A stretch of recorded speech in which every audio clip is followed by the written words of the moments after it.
បាទសួស្តីបងប្អូនបាទបងដែលត្រូវការគ្រឿង Toyota Hiace ឆ្នាំ96បាទអាចតាក់ទងមកបានបាទម៉ាស៊ីន Toyota 3L បាទលេខដៃបងដែលចង់បានអាចតាក់ទងមកបានម៉ាស៊ីនស្អាតបាទហើយយ៉ាន់សបកបាទមានអាចតាក់ទងមកបានអានេះ205ចិត្តគុត 15C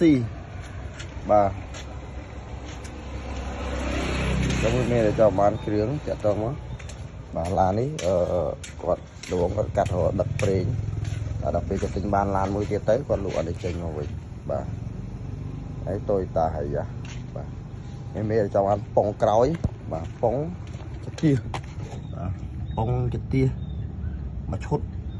អាចតាក់ទងមកបាទក្លេបដោយទួយណាបាទហើយទាំងចាំយកទាំងចាំទាំងបកបានបាទបើសបកវា205ចិត្តគាត់ 15C ជាមួយនឹង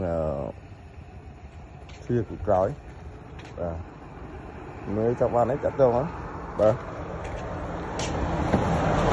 ចង់បានឲ្យទ្វារបាទនេះរវៃដៃស្រួលបាទរវៃដៃស្អាតឲ្យទ្វារស្អាតទាំងសងខាងទ្វារបាទម៉ាស៊ីនអបលេខស្អាតបាទមានតែចង់បានគ្រឿងអីតាក់ទងមកបាទបំបែកគ្រឿងលក់បាទក្អីចង់បានក្អីចង់បានទ្វារម៉ាស៊ីនស្អាតហើយមានម៉ាស៊ីនប៉ះសោតបានទេម៉ាំងទ្រុង